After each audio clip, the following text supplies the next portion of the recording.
welcome, Falchero, David O'Reilly, representing the heroic self-image of the Gael.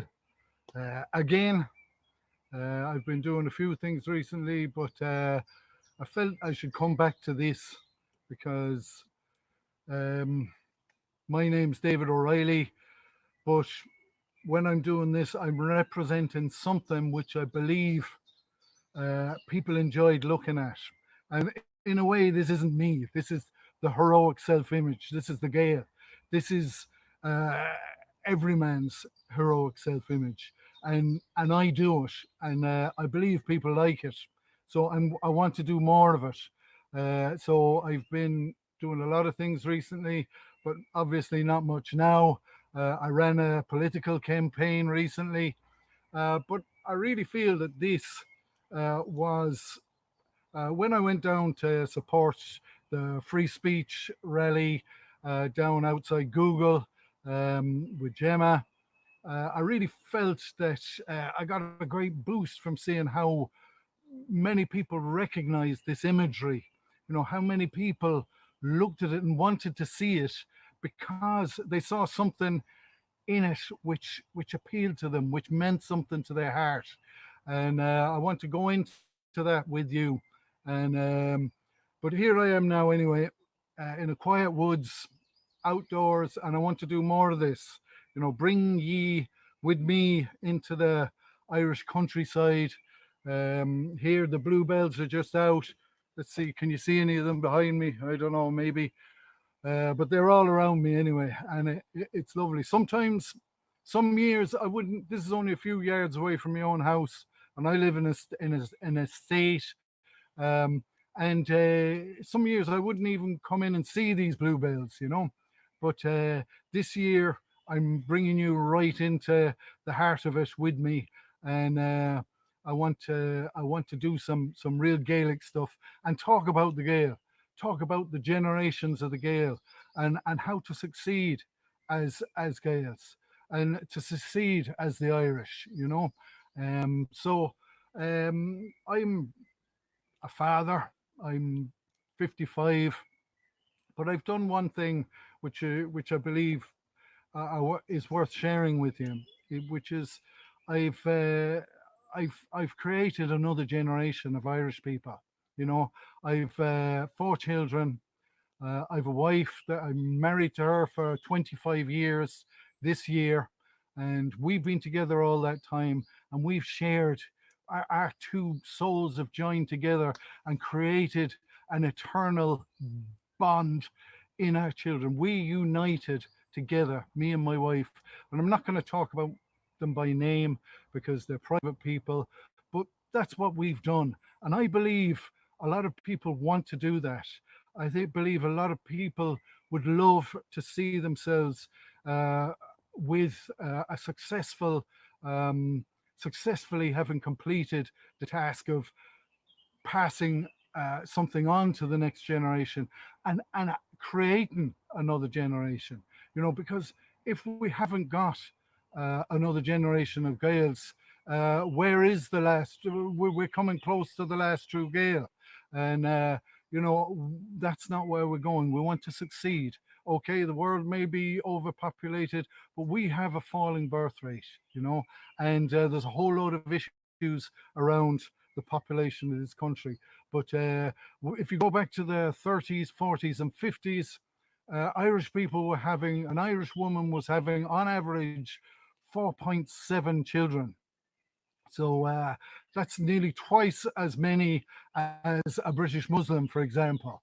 Now, since the abortion legislation and other things, we've been slipping from about enough to reproduce ourselves, more heading towards the European average of about 1.5, which is, you know, which is not enough to reproduce ourselves. So we love being Irish. People love the Irish. They see in us something which they may have known in themselves. And what I'm representing here is clan culture, family culture. It's not imperial. It's local. It's based on who we are, on our extended families, and on our generations. And when you come to Ireland, you see that in our communities. We, the Gael, have adapted to the modern world, but we've kept a lot of our clan culture, and that's been a success.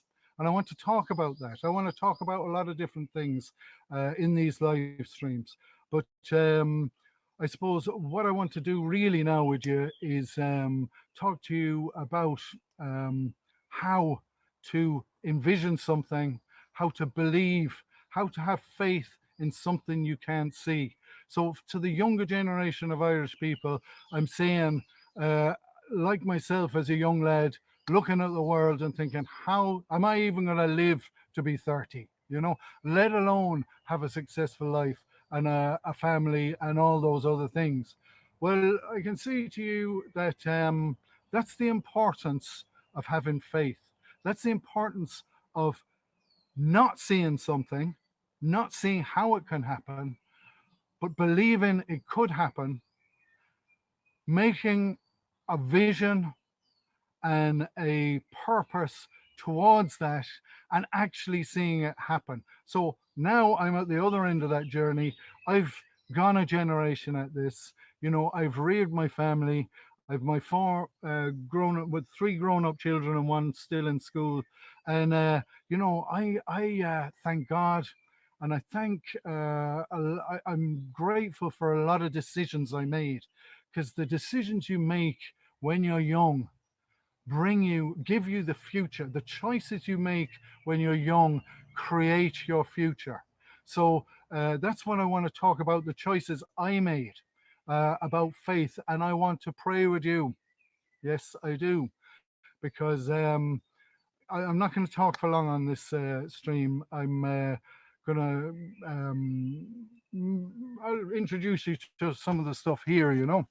Here I've got some of the equipment of a Gaelic man from maybe the 15th century, 16th century, and this is really the when we stopped living as a clan culture, where this environment that we're in now, this was so normal to us. In fact, we lived under the trees, so the rain may not have affected us as much as it does now, now that the trees are gone. But we lived, we fought from the trees, and this was our equipment. These were our helmets, you know, a skein. This is a specifically Irish style of a chief sword. Here's a targe, Irish style, and you can order this stuff on the internet, like you can with Vikings or Romans, you know, because for some reason it's not something which which the Irish themselves have developed much or gone into much, and for some reason we haven't done the films of St. Patrick, Brian Boru. You know, this imagery is not familiar to everyone because it's not on our TV screens. And we have a job to do. And that's my long-term plan, is to, you know, see our nationalist imagery be developed, and see it on the screen, share the stories of Brian Boru, of Cú Chulainn, of St. Patrick, of Hugh O'Neill, and how we succeeded to be the longest living clan culture in Europe, just about, and our language. And I hope to do some streams in simple Irish for you, in Gaeilge, and just explore all this stuff and talk about it, because this is what inspires us. You know, when in the end we go back to this, you know, this is who we are, and this means something to us, and that's why it's important. So I want to go over this with you, and really talk about our generations and who we are and what our culture represents, and you know, how it's survived, how it's adapted, and how we need to continue to do that. So I'm talking to the young generation, really, because it's daunting. It's a very complex world you are having to negotiate your way into. And I didn't have to, it wasn't as complex as it is now. But thank God, not only have I reared a family, the things that I've loved, these things, I've had time for them. I haven't had to sacrifice everything I love to empire, to the crunching system, to the machine, And I want to talk to you about that, about how I've done that, and just to you may I'm a specific character and a specific personality. You may not be like that, and that's all right. But you may be interested in how to adapt to your particular lifestyle, and to fundamentally, succeed at finding a woman, marrying her, creating the next generation of Irish people who are fond of Irish culture, who want to carry on all this stuff. So I've also succeeded to some degree with this stuff. I've been on telly a few times. I'm associated with the heroic self-image of the Gaelic chariot, of the Cú Chulainn chariot, and I want to bring you with me on a chariot. I want to put that screen, that camera on my head, and you see how it is to drive a galloping chariot, with the horses and all that stuff. How Cú Chulainn saw his heroic self-image, how in the Táin he was the hero, the Irish legendary hero of those sagas. And I've also been blowing my trumpet a bit here, but I'm just talking about our successes. I was very glad to be part of Ireland's first historic epic. And it was a film, and I won't talk too much about it because I don't want to identify things too much, because of people have their own privacy and their own agendas and different things. So I don't want to really own all this stuff, but I just want to talk to you about how I've succeeded, or how it's been for me. I was, talk about adapting to the world. This movie, I was on the credits with three guys who were very much a living room feature for every child in Ireland, and those were characters from our modern era. That was the guy who plays the Punisher, Captain America, and Spider-Man. I've been in the on these sets, on film sets, creating this imagery which everybody sees and which inspires people to whatever.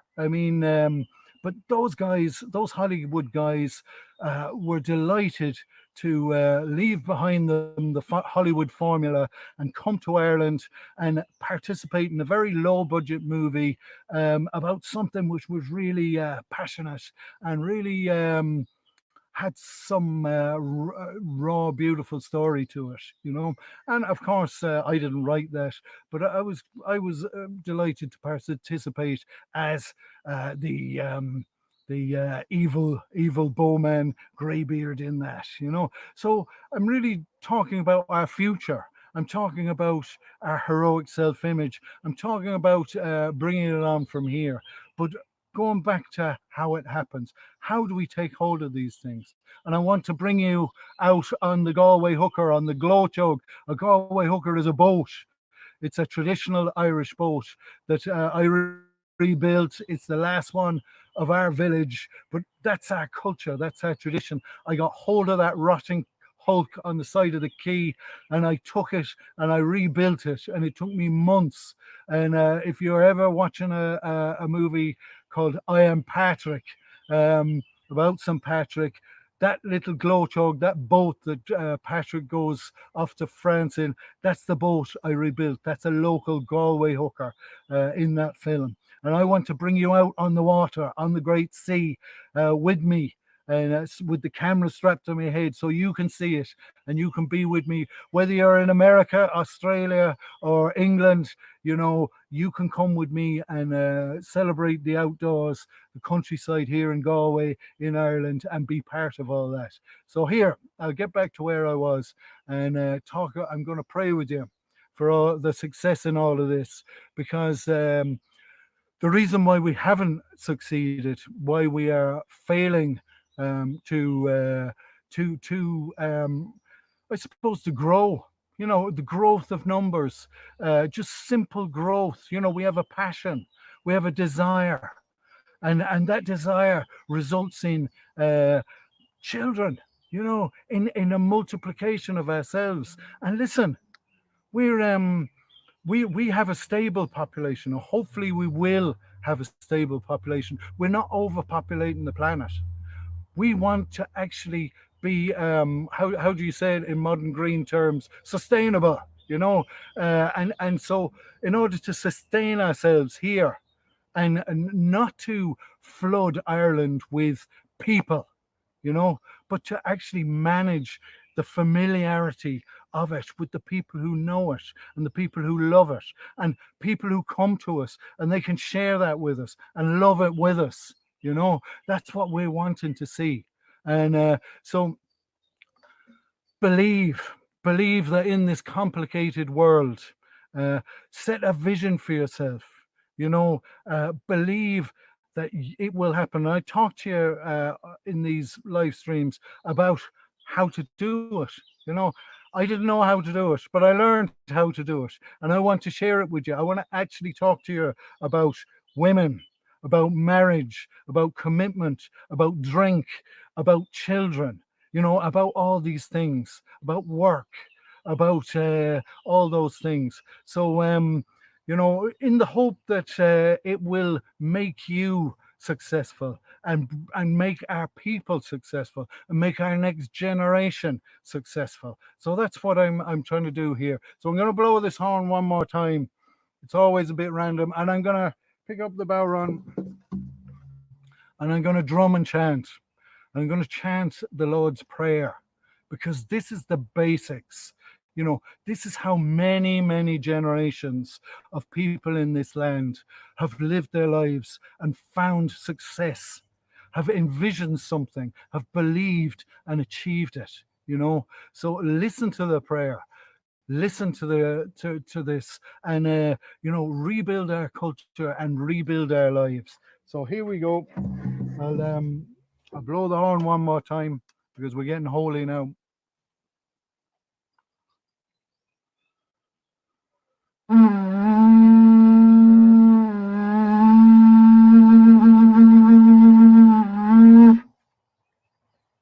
Now, this is ritual. This is ceremony. This is what we've been needing. So I'm not I didn't intend to go on for a long time, but I am. Thank God. So here we go. This is the Our Father. Say it every day because it will bless and make your life live. Make it prosper, make it multiply, make it succeed. And that's how we've done it for many, many years. So here we go.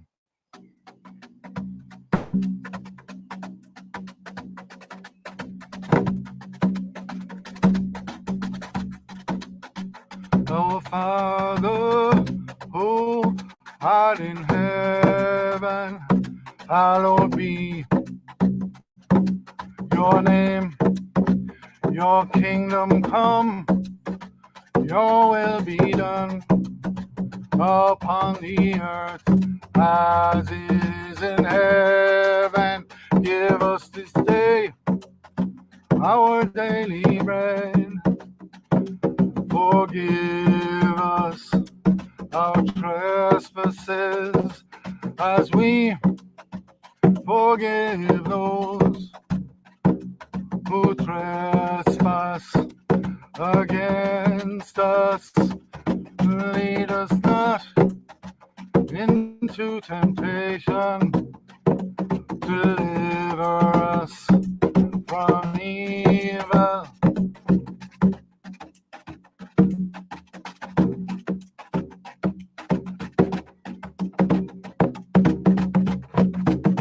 Amen. God bless him. You are good. Slán go fáil.